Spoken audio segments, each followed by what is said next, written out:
birashoboka ko hari abantu bamaze igihe bariko barakuvuga mu buryo butandukanye, ariko Imana ko igiye gushira mu ngiro ibyo yasezeranye, ibambura ijambo ibishire mu ngiro mu izina rya Yesu Kristo. Ibambura ijambo igira icyo ikoze mu izina rya Yesu Kristo. Hari igihe umuntu yihebura kubera ibintu bitarashigwa mu ngiro. Hari igihe umuntu atakaza ibyizigiro kubera ibintu bitarashigwa mu ngiro. Hari igihe umuntu yihebura kubera arindiriye igihe kirekire.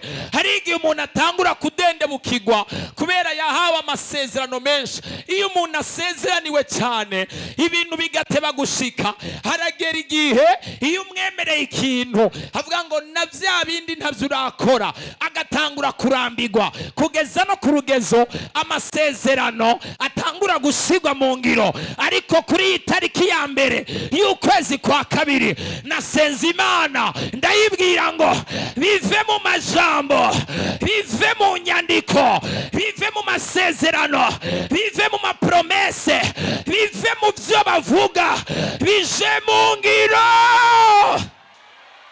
Haleluya, haleluya. Hari abantu bafise ibintu bifuza ko bija mu ngiro bari hano batere haleluya. Umva, nimba hariho ibyo Imana ikeneye kwigukoresha kugira ngo participation yawe ushobore guparticipa, kugira ngo ibintu bije mu ngiro, iguhereze ubwenge niyerekwa n'amayishurirwa yose akenewe kugira ngo ushobore gushyira ibintu mu ngiro. Kandi nimba hari abo ukeneye guhura nabo kugira ngo ibintu byawe bije mu ngiro, Imana igira biguhuza nabo kugira ngo ibintu byawe bije mu ngiro. Kandi nimba hari ibyo Imana ikeneye gukuraho kugira ngo ibintu byawe bije mu ngiro, Imana igira ibyikuraho kugira ngo bije mu ngiro mu izina rya Yesu. Kandi nimba ari ngombwa ko hari ibyo Imana ihagarika, Imana igira ibyihagaritse kugira ngo bije mu ngiro mu izina rya Yesu.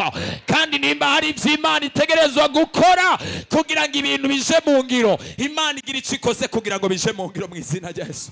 Uri Mana, Mana wabaye Mana, uri Mana. Uri Mana nyamana, uri Mana nyamana, oh uri Mana nyamana, oh uri Mana nyamana, oh uri Mana nyamana, oh uri Mana nyamana, na ntambara yo ntera ubwoba.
Muzagira Imana ibaho umugisha. Amen.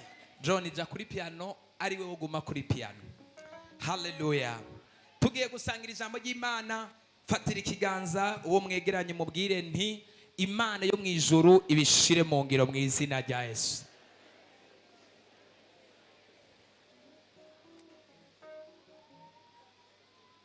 Imana yo mu ijuru ibishire mu ngiro mu izina rya Yesu. Haleluya, haleluya. Imana yo mu ijuru, nafashe umwanya wo gusenga ninginga Imana. Amasezerano twarayahawe, ariko turagomba ko amasezerano yacu atangura gushirwa mu ngiro. ibyo watwemereye ni byinshi, ariko turagomba ko bitangura gushirwa mu ngiro. Imigambi wateguye ni myinshi, ariko turagomba ko itangura gushirwa mu ngiro. Uyu munsi turagomba ngo nasenze Imana mu ijoro, ndayibwira ngo uyu munsi unyemerere ibintu byose bive mu majambo no mu nyandiko bitangure kuja mu ngiro mu izina rya Yesu. Abantu bari hehe batere haleluya. Ibintu bive mu gusaba ariko bije mu ngiro mu izina rya Yesu Kristo. Igihe umaze cyo kurindira ni kirekire, iminsi umaze uri kurarindira si mikeya, iminsi umaze wihanganye si mikeya, iminsi umaze uri kuracogogwa si mikeya, iminsi umaze uri kurabwirwa amajambo si mikeya, iminsi umaze uri kuracogogwa si mikeya. Ishigwe tera haleluya. Noneho rero ngomba uze uravuza ninaririmba gusa, ariko ntaririmbye ntuvuze. Imana dufashe cyane gose, tujane neza. Yesu natufashe cyane. Haleluya, haleluya. Hari iminsi tumaze turindiriye, hari igihe tumaze turi ku mavi. Mana turagomba kubikura ku mavi ariko ubishire mu ngiro mu izina rya Yesu. Yesu natufashe cyane gose.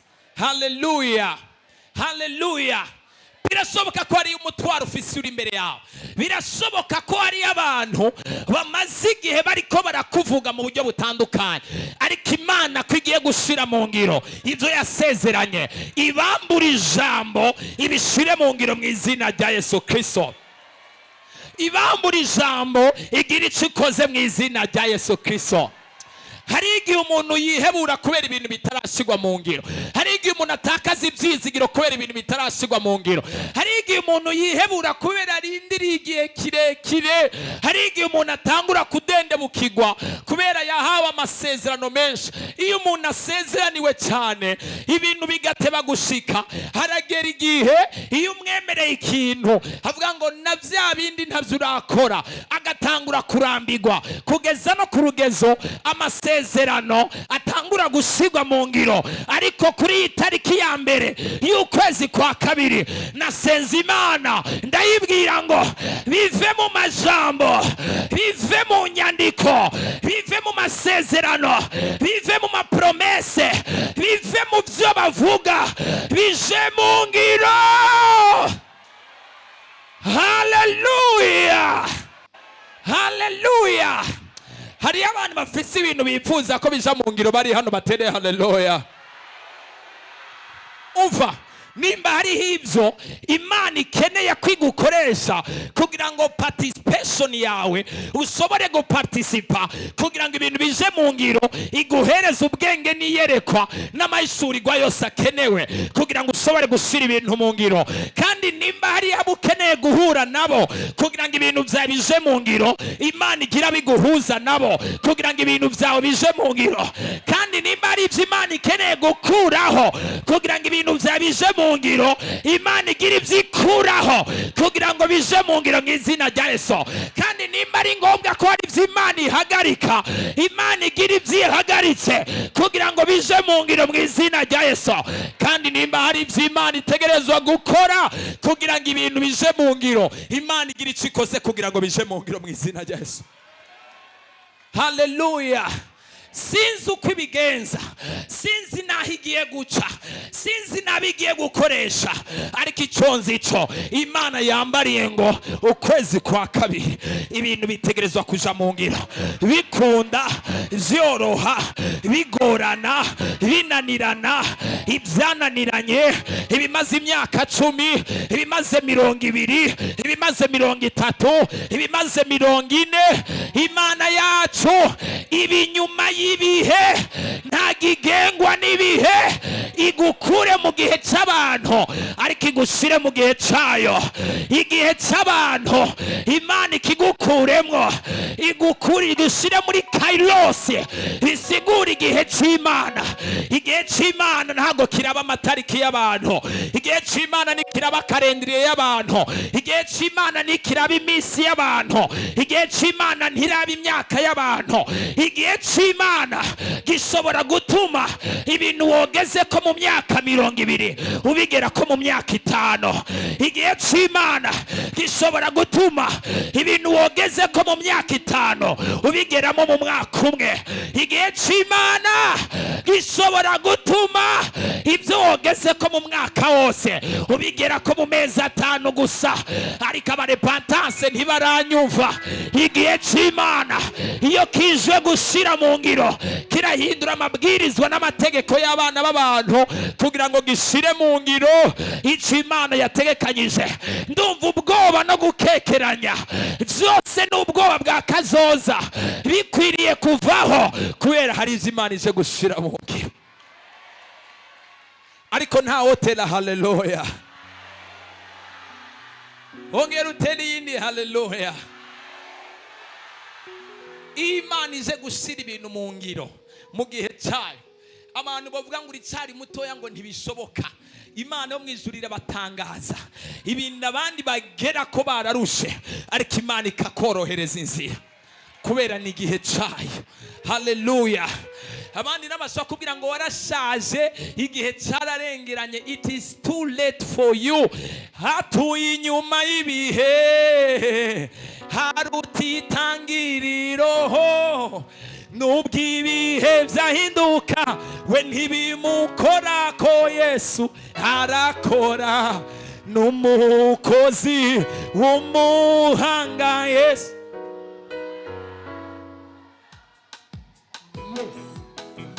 John ndagusengera tujane ntusubire kugira ubunege. N'umukozi w'umuhanga Yesu arakora, ibyo ushaka bimenywe.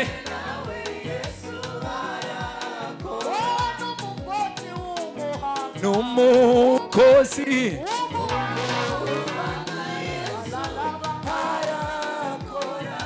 ibyo ushaka byose,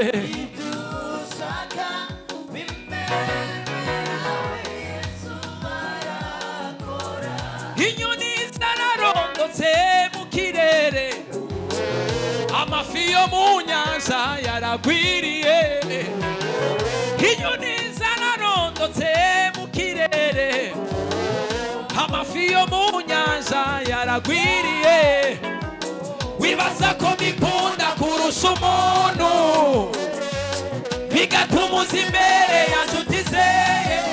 Wibaza ko bikunda kurusha umuntu, bigatuma uza imbere ya nshuti ze.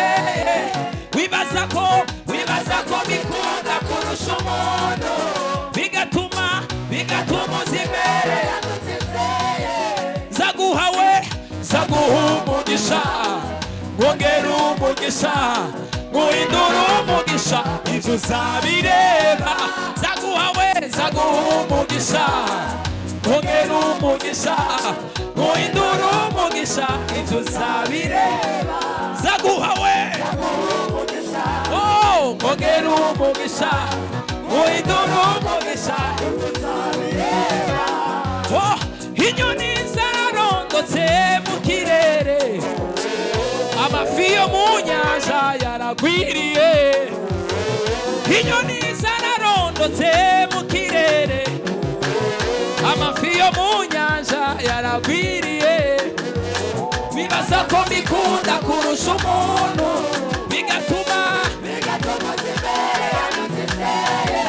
wibaza ko bikunda kurusha umuntu, bigatuma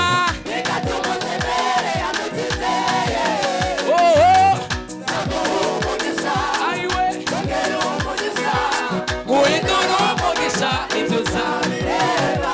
Sawa.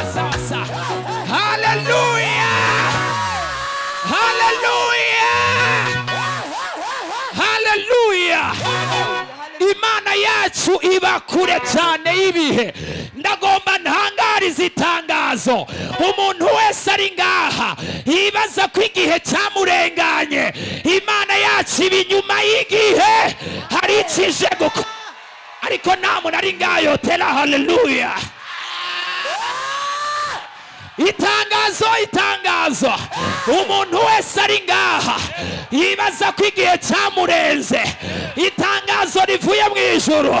Imana yacu yo mu ijuru iba kure y'ibihe, ntabwo igengwa n'ibihe. Iraje kumanura igihe cy'ubutabazi mu izina rya Yesu. Umuntu wese ari ngaha yibaza ko igihe cyiwe kitaragera, Imana iraje gushyiraho igihe cyawe mu izina rya Yesu. Haleluya, haleluya. Mana yacu iba kure y'igihe cyane rwose. Ibishyire mu ngiro mu izina rya Yesu. Ibishyire mu ngiro mu izina rya Yesu. Ngomba mvuge ikintu kimwe hamwe n'ibindi bibiri byonyine. Ngira mvuge ibintu bibiri byonyine, hanyuma ca dusoma ijambo ry'Imana, hanyuma duce dusenga. Yesu natfase cyane. Ngomba nca nsengera abantu ku rugezo rukomeye. Ikintu cyose wazanye hano, nimba ari urugendo rwawe, Imana yarushira mu ngiro. Nimba hari mariage yawe, Imana irashira mu ngiro. Nimba ari fiançailles yawe, ive mu majambo ije mu ngiro mu izina rya Yesu. Nimba ari akazi kawe, kave mu majambo. Hari abantu bariko barakira bino bintu bigiye kuva mu majambo kandi bishigwe mu ngiro mu izina rya Yesu. Hari abantu bamaze igihe bariko baremererwa ibintu, Imana igiye kubikura mu majambo kandi iraje kubishira mu ngiro. Haleluya, haleluya. Wakira ubushobozi bw'Imana wa mugabo we, wakira ubushobozi bw'Imana wa mugore we, wakira ubushobozi bw'Imana wa musore we, butuma ibintu bikura mu majambo no mu nyandiko, ariko Imana itangure kugufasha yuko bija mu ngiro mu izina rya Yesu. Nta muntu ari ngayo tera haleluya. Icyambere umuntu ategerezwa kugira ngo ibintu by'Imana cyangwa se ibintu bye bishigwe mu ngiro, cyangwa se n'ibyashizwe mu ngiro kugira ngo bibandanye kugenda neza, is to maintain presence of God.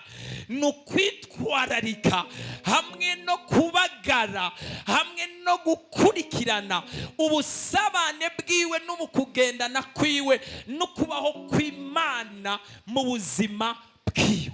Yesu natfase cyane gose. Hallelujah. Avoid absence of God.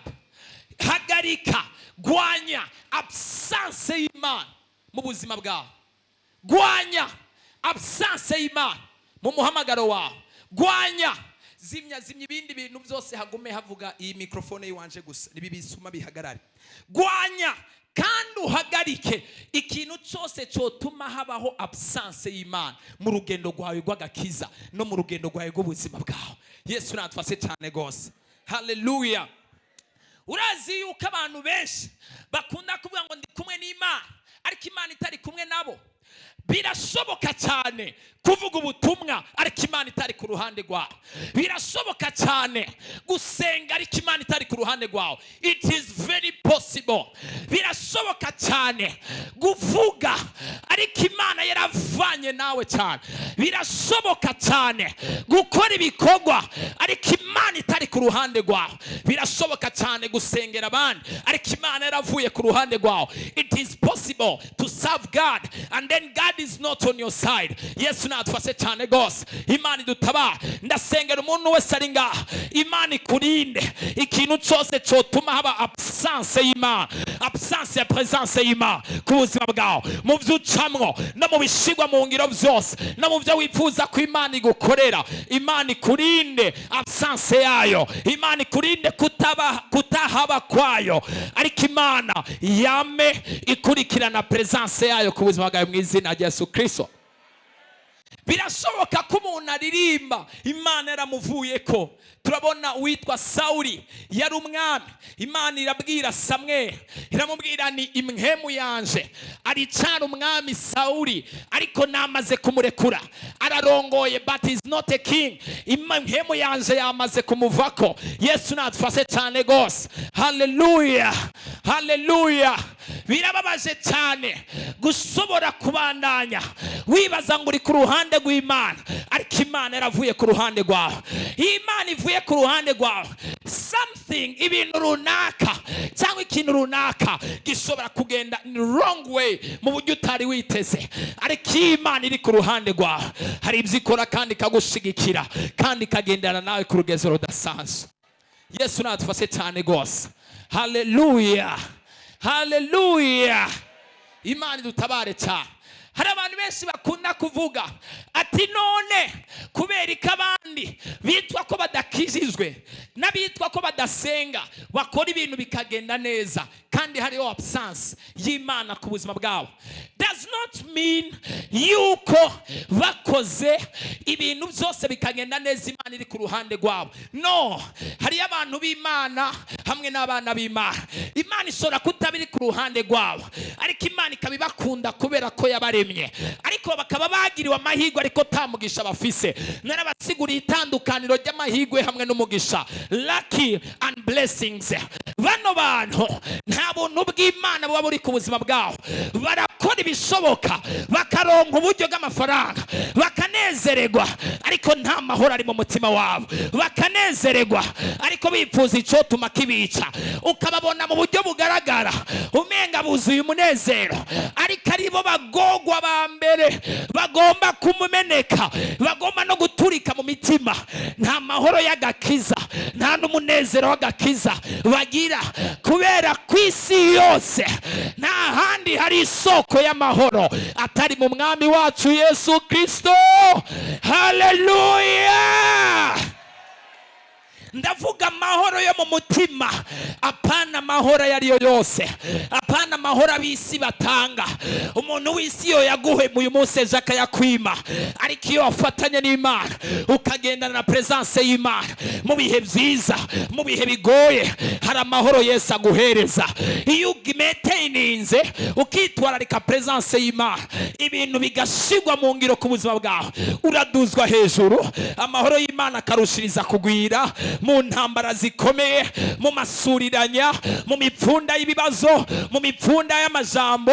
Nimba nta mahoro y'Imana ufise, hari ikintu gikomeye Satani ariko arakwiba. Guhera uyu munsi uze gusohoka hano, Imana iguhaye amahoro mu izina rya Yesu.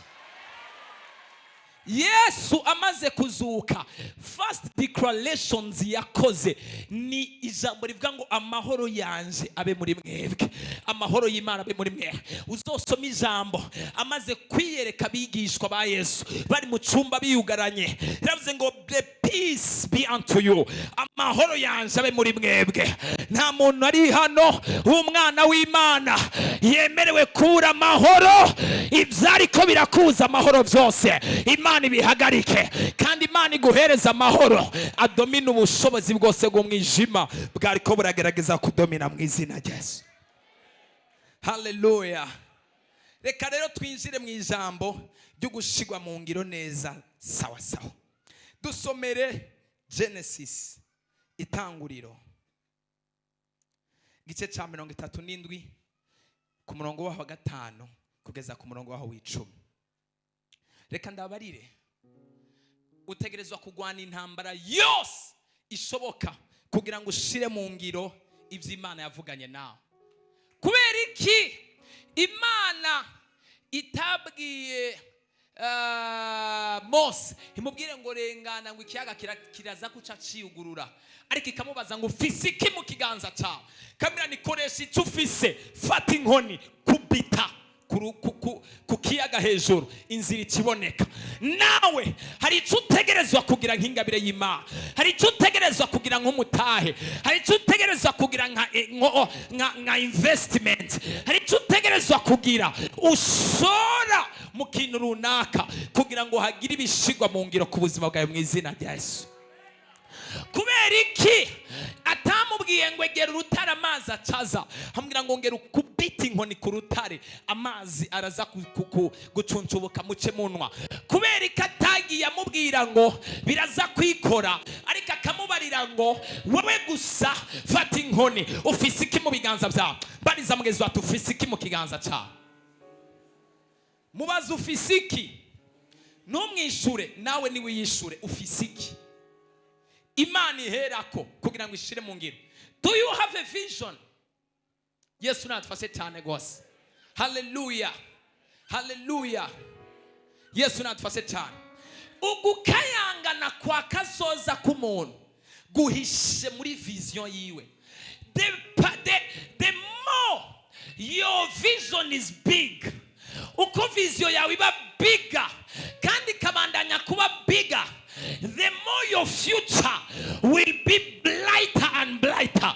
Uko vision yerekwa rya ugira nihangira ugira biba binini kandi bigakomera, ukagwana intambara yo kubishira mu ngiro, niko nakazoza kawe kakayangana kakarushiriza gukayangana kandi kakarushiriza kuba gakomeye cyane muri mbere. Yesu natufashe cyane gose. Baza mugenzi wa tufisiki.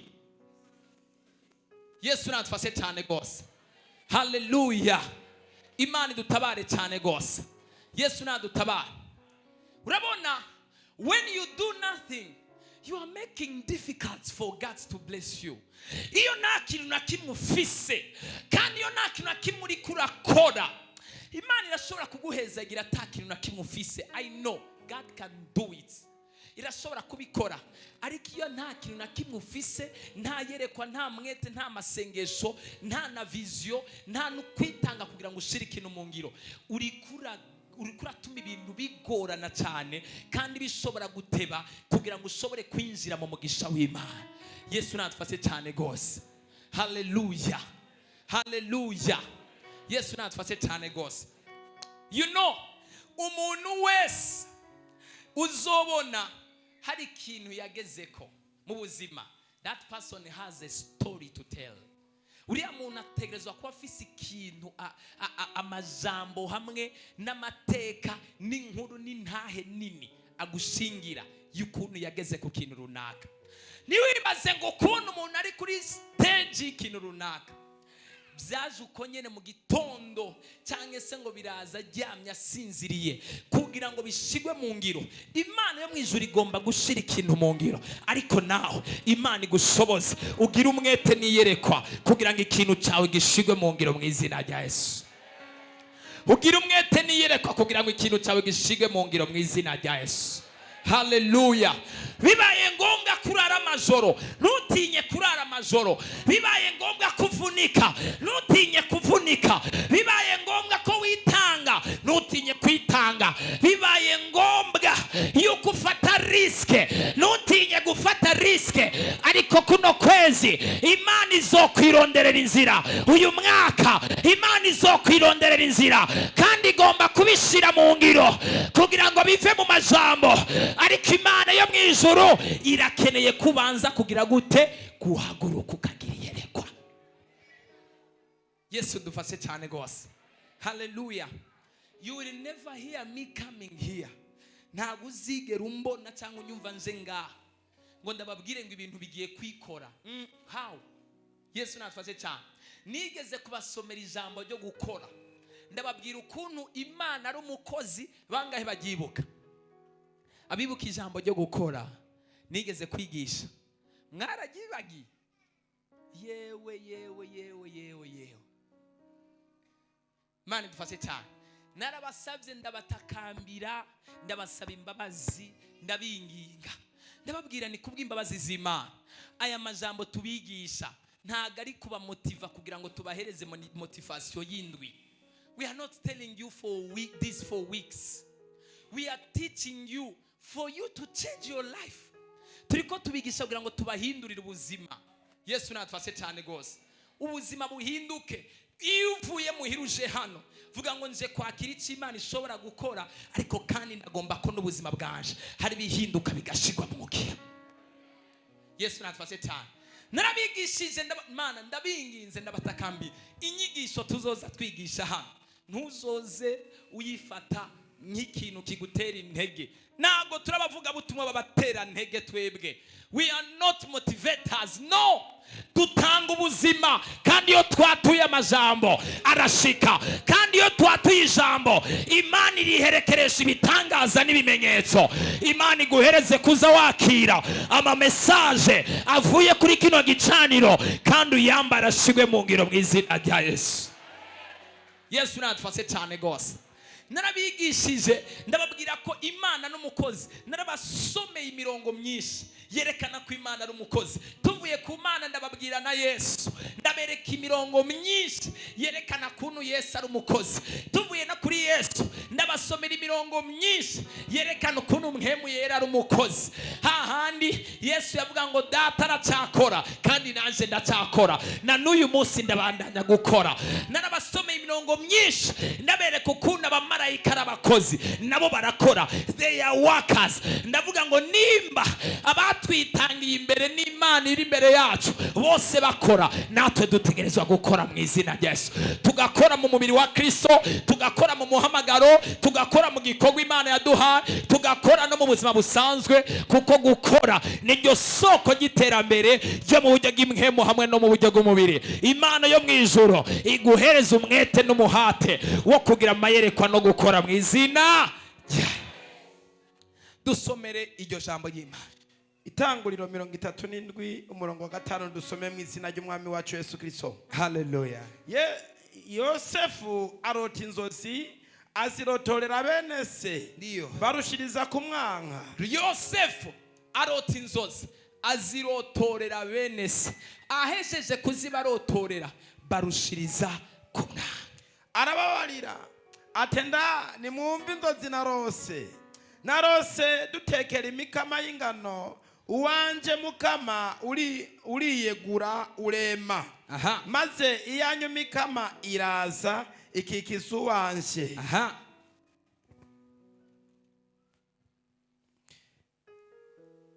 Maze ikikiza uwanje irawunamira.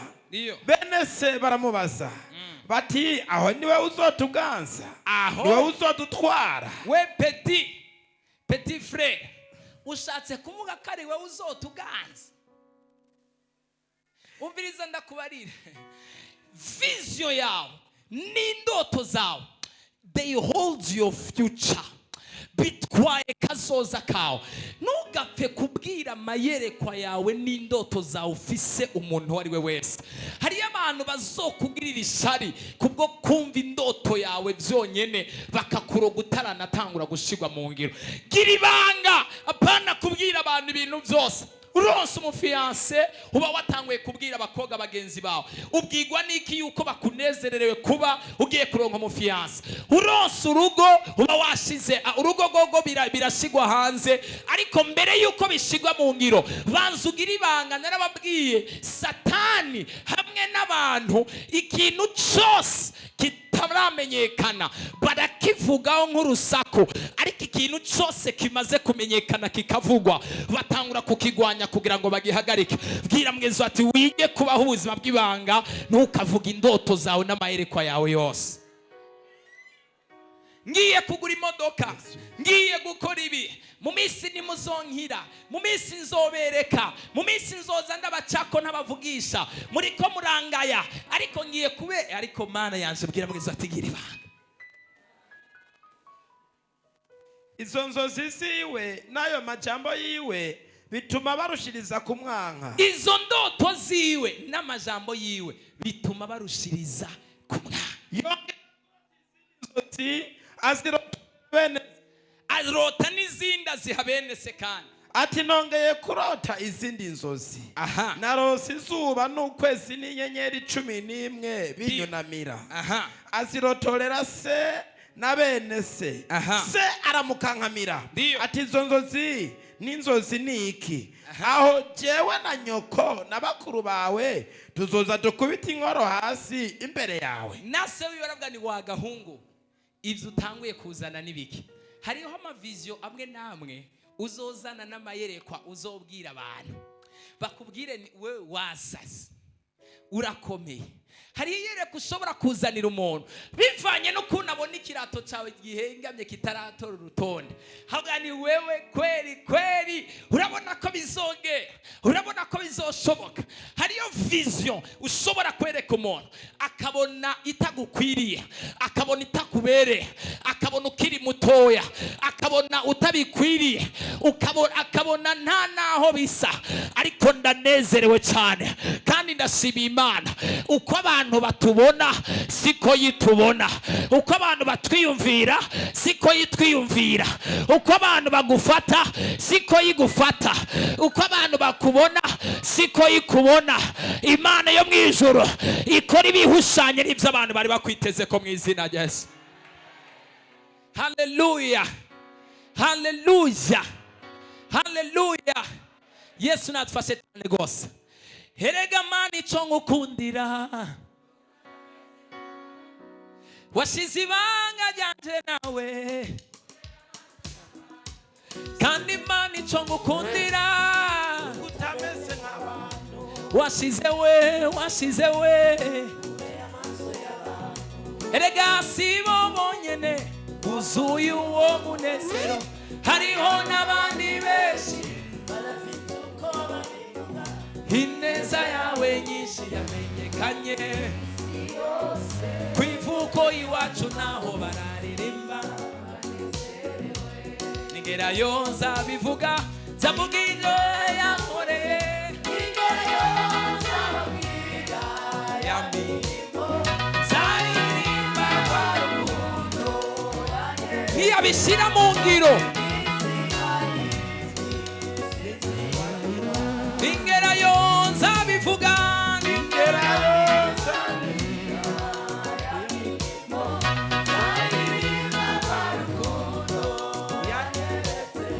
uko iminsi hari,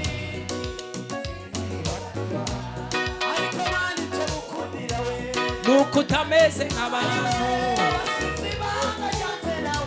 kure amaso y'abantu, nuko utameze nk'abantu, kure amaso y'abantu. Ngerayo nzabivuga,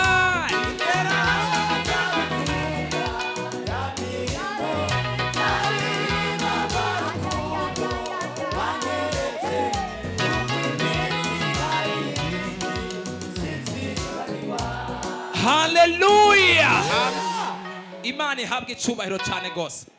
Amaze kurota inzozi arazirota, ariko ntizari bwashigwe mu ngiro.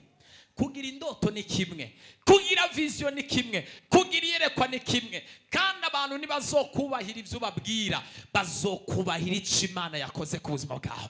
Abantu ntibazokubaha kubera ko babasabye ko bakubaha, ariko bazokubaha kubw'inyishu na resulta z'ibyo Imana yakoze ku buzima bwawe. Abantu ntibazokubaha kubera ko babashize ku iterabwoba, aho bazoba gutinya ariko ntibazoba bakubaha, ariko n'Imana niyagira icyo ikoze ku buzima bwawe, hari icyo abantu bazokora. Abazokubona bose bazovuga n'uriya muntu yagiriye ubuntu n'Imana, bazovuga n'uriya muntu yarahezagiwe n'Imana, bazovuga ngo uriya muntu yaributswe n'Imana. Ibintu byose wari ufise nk'indoto, Imana igushoboze bive mu majambo ubishire mu ngiro mu izina rya Yesu.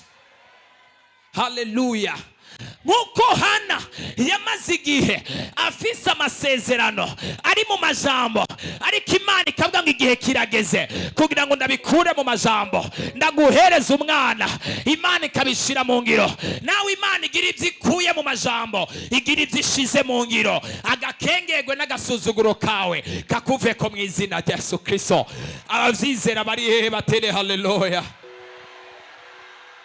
Inkuru ya Yosefu ni ndende cyane, sino ijamo. Yosefu amaze kuvuga indoto ziwe kuri se, aravuga indoto ziwe kuri kubavukana, abavukana bamugirira ishari, baramuta, bamaze baramutumako, bamaze kumutumako bamuta mugobo, bamutaye mugobo, baravuga ngo nitwomwica, reka tumugurishe ku banyamahanga. Baramugurisha. Hari igihe Satani azokwibaza ngo arakugiriye nabi, ariko asange ariko aragusunikira mu masengesho, asanga ariko aragusunikira mu kwizera, asanga ariko umva. Hari abantu ngaha iyo batari kugwara, batari gupfa bamenye repentance habe na gatoya, ariko Imana yo mu ijuru yatumye Satani yihenda, yibaza ngo abateje ingwara yo kubahitana, ariko Imana igomba kubazana ku kidengeri cy'ubutabariro hamwe no gufashwa no gukura no gutahura iby'imwemo.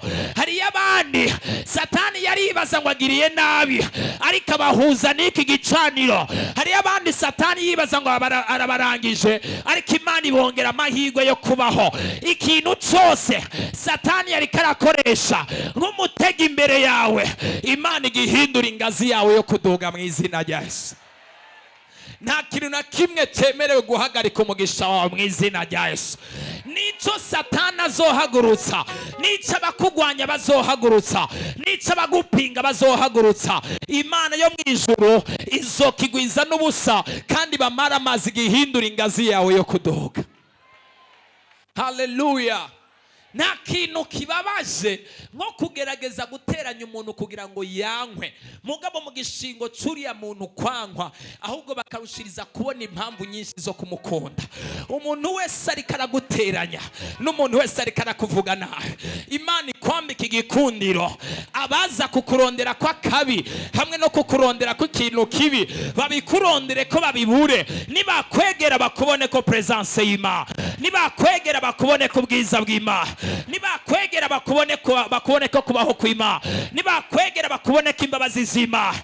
Mu gishingo cyo kuvuga nabi bagende mu kibano no mu miryango no mu family no mu bagenzi bagushingira intahe bavuga ngo ibyo bamuvuze ko ntabyo twamubonye ko nta muntu ari ngayotera. Haleluya. Hariyo n'abandi bazokuvuga bibaza ngo bariko baragucafuza, kumbe bariko baragukorera publicité n'ahandi kugira ngo bakumenye, ariko nta muntu ari ngayotera. Haleluya.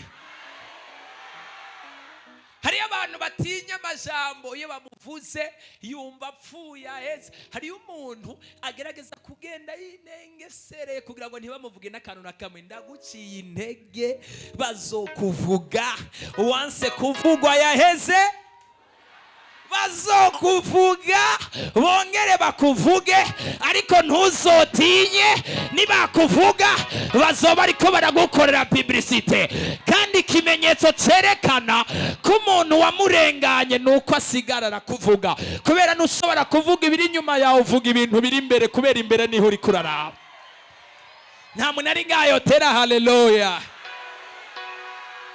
Iyo abantu babateye ubwoba batangura kukuvuga, ntago umuntu yakurenganya ashobora kwicara agafata amasaha n'umwanya ariko arakuvuga. Guteze, he doesn't have that time.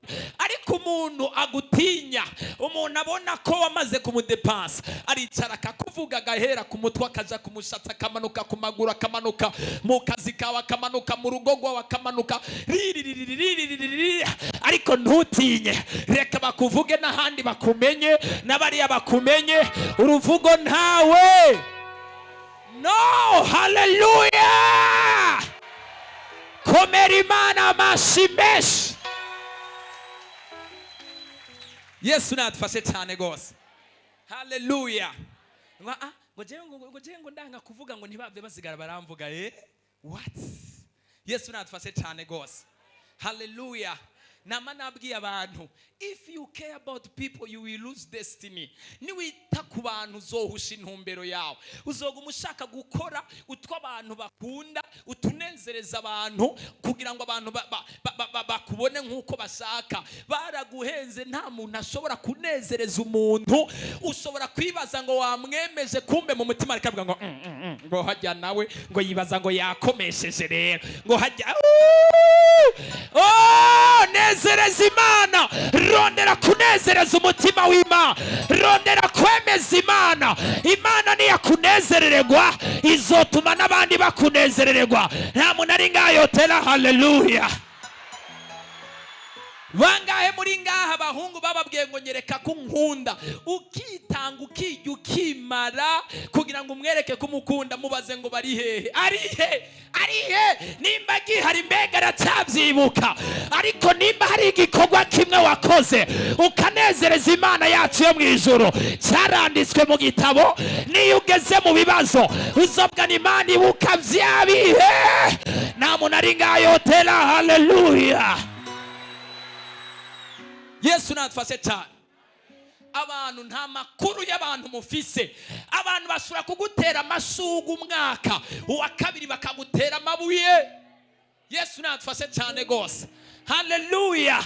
abantu bashobora kukuvuga neza imyaka 2, uwa gatatu bakakuvuga bagucumita amajambo agucumita akubabaza ku rugezo rukomeye. Ariko iyo unejereje Imana yo mu ijuru iratuma n'abantu bakunezerererwa.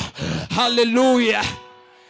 Kuba Imana birayinezeza, kuba Imana birayinezeza, inezerere umuntu ikora mu bubiko bwayo igakurayo kadonzi zikayihereza umuntu. Kuba Imana birayinezeza, kuba Imana, kuba Imana birayinezeza, kuba Imana, kuba Imana birayinezeza, iyo inezerere umuntu ikora mu bubiko bwayo igakura kadonzi zikayihereza umuntu. Kuba Imana birayinezeza, kuba Imana, kuba Imana birayinezeza, kuba Imana birayinezeza, iyo inezerere ikora mu bubiko bwayo igakura kadonzi zikayihereza umuntu. Kuba Imana birayinezeza. Haleluya. Niwagira ikintu ukoze cyiza cyo kunezereza umuntu, kizire kugikora witeze kazokigusubiza. Kora witange uvuge n'Imana izompezagira, Imana izobinyibukirako, Imana izontabara, Imana izonyibuka.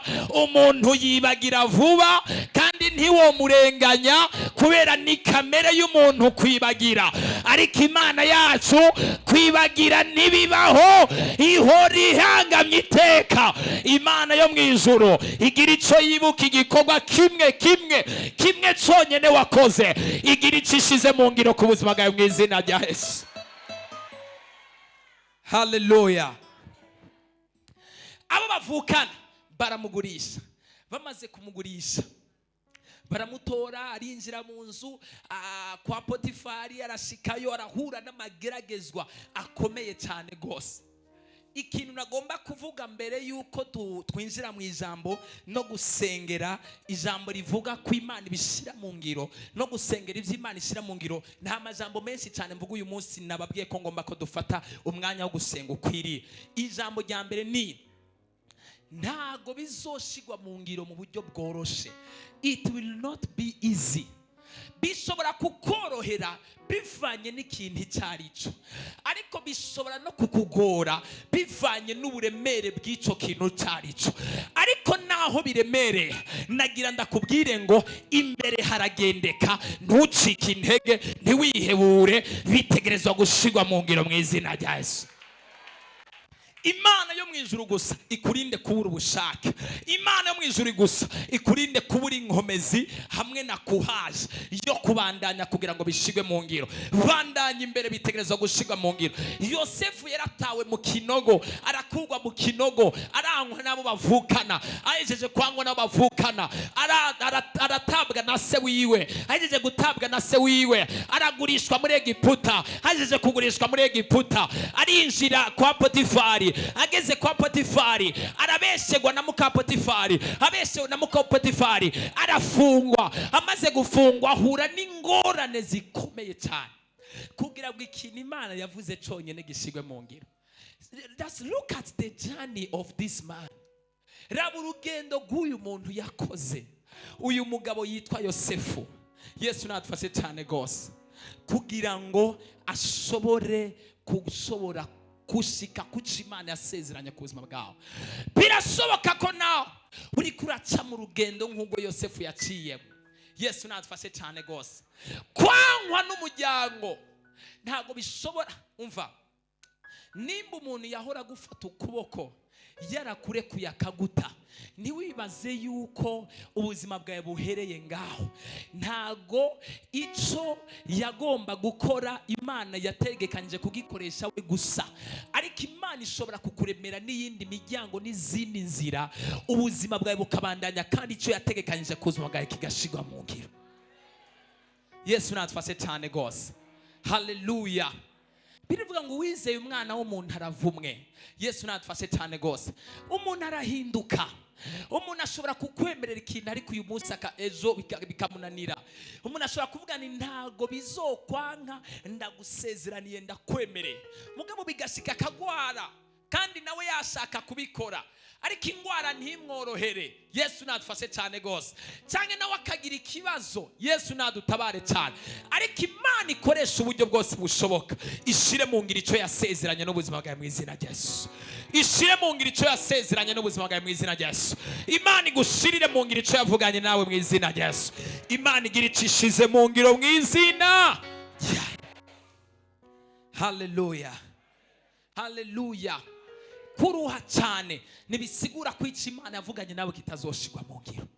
Mu nzira yo gushigwa mu ngiro cy'ibyo Imana yasezeranye harimo umuruho, harimo ama rejection, harimo kuba hojete, harimo gutabwa, harimo guhebwa.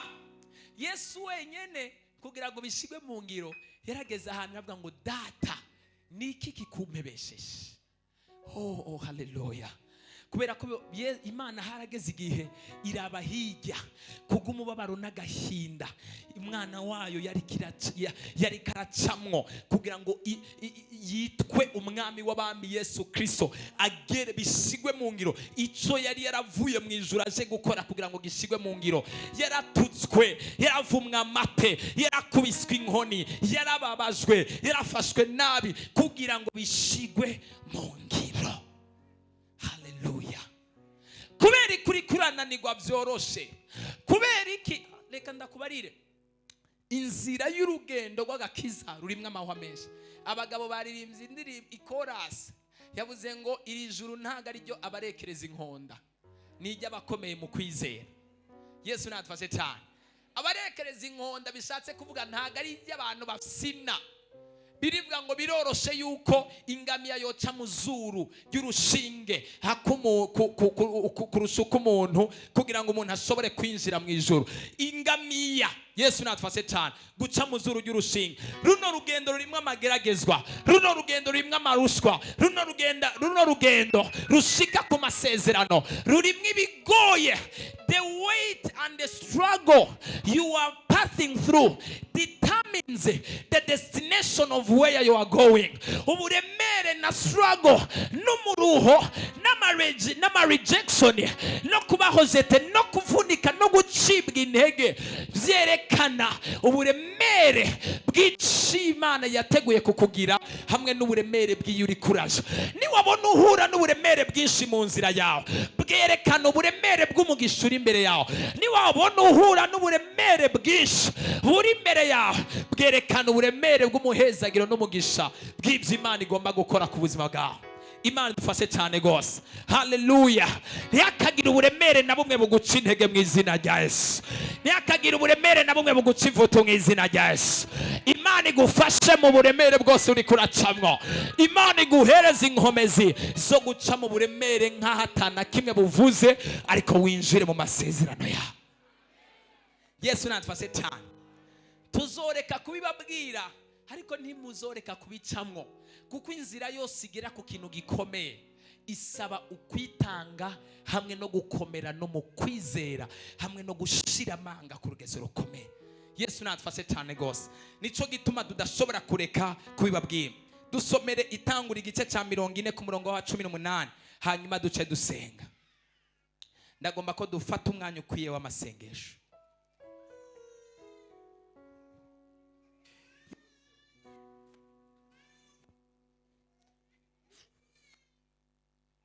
Egera imbere gato cyangwa usoma uko ntaco. Yosefu aramwishura. Nugwa. Aha.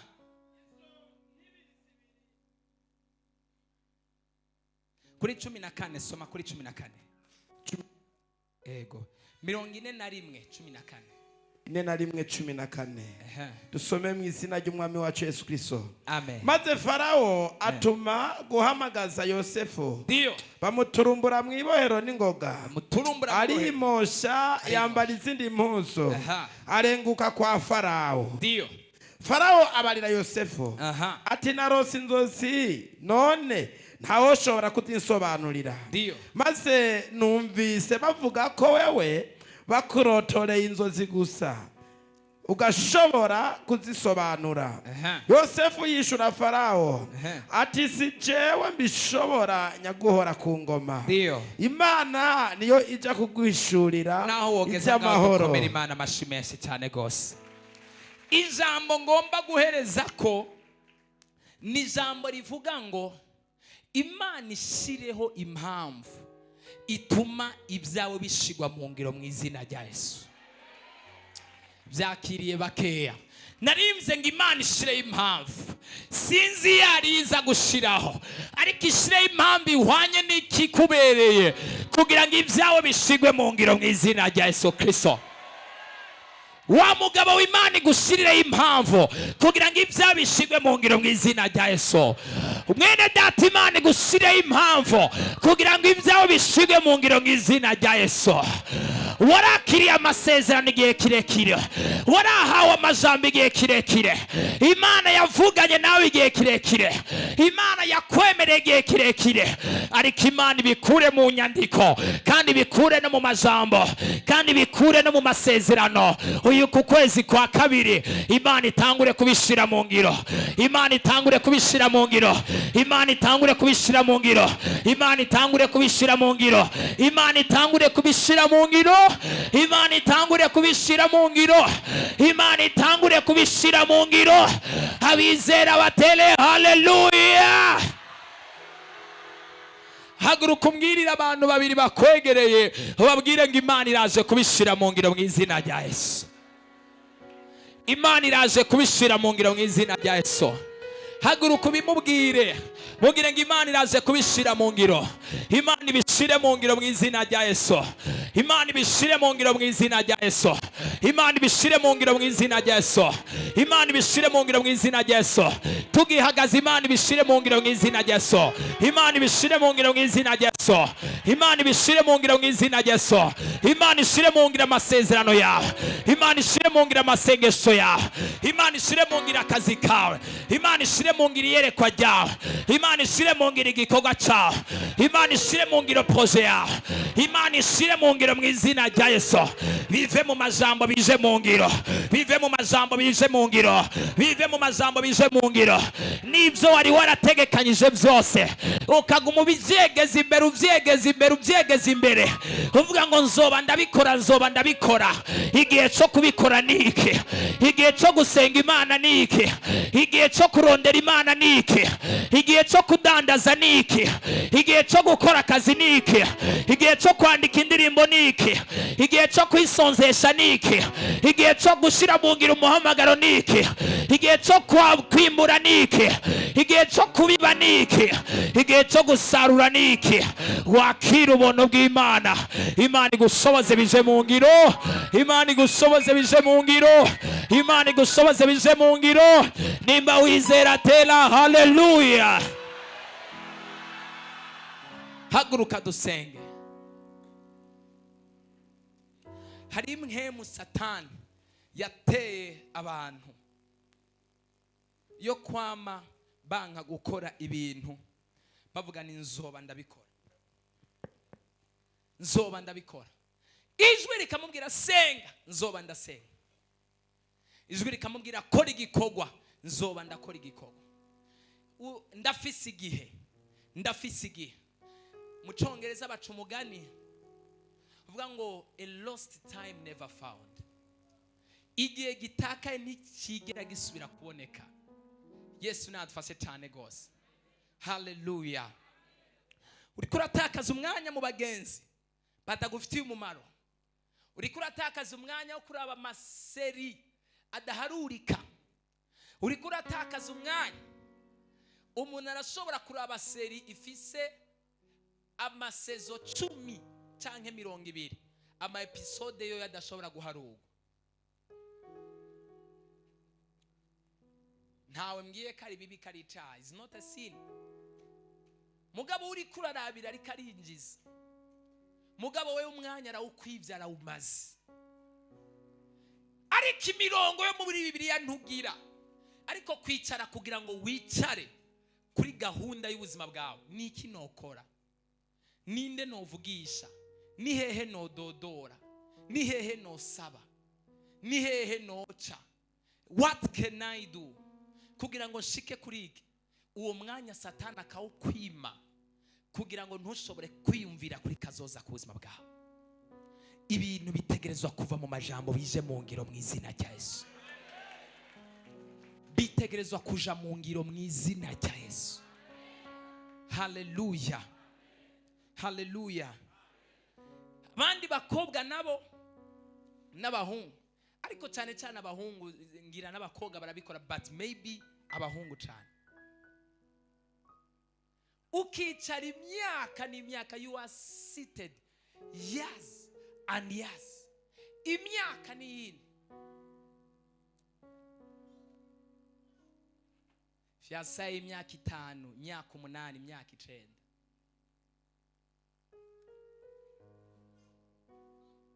Yesu natufashe cyane gose. Bije mu ngiro mu izina rya Yesu. Bitagiye mu ngiro bivemwo, bihebere, kabareke kugutesha umwanya. Don't waste your time. Yesu natufashe cyane gose. Ikintu gitevye cyane Satani aracivangamwo. Haleluya, haleluya. Yesu natufashe cyane gose. Ikintu gitevye cyane kigafata igihe kirekire. Hari ijambo rivuga Abisirayeli uko batevye ishitimu. Bafashe igihe cyo kuteba ishitimu.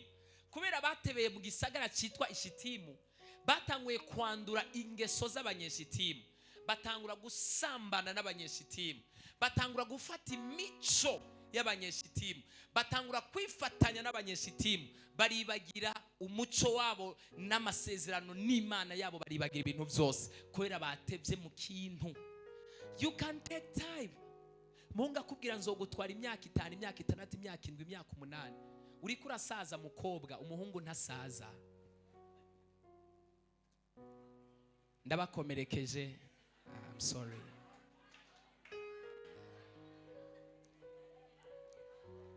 Baranshavuriye.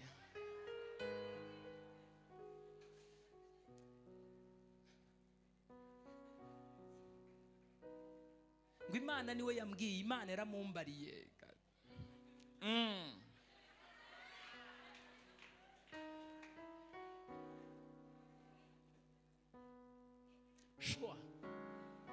Bije mu ngiro mu izina rya Yesu. Bije mu ngiro mu izina rya Yesu. Haleluya. Bije mu ngiro. Turi mu bihe byo gushira ibintu mu ngiro. Ibintu byose ubona bidafise gahunda, bidafise umutwe n'amaguru, bivemwo. Fatana n'ibifisi iyo biriko biraja. Ehereza umutima wa mahoro, basuple, worosha umutima. Haleluya. Hari igihe bisaba ko umuntu atibohera ku kintu akacitendeka ko. Hari abantu benenye relation barayenena ko barayenena, muzokora isanganya. Wibaza kuri mu mutima kandi uri kurenena, you are not inside. Murazi ukuntu benena ku modoka.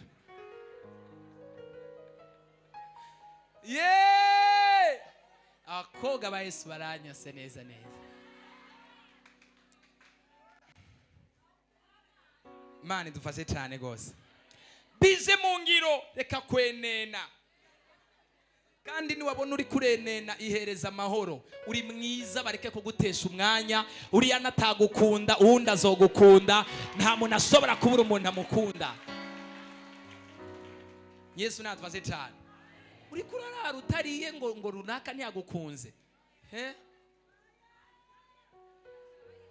Fire kwa jina la Yesu.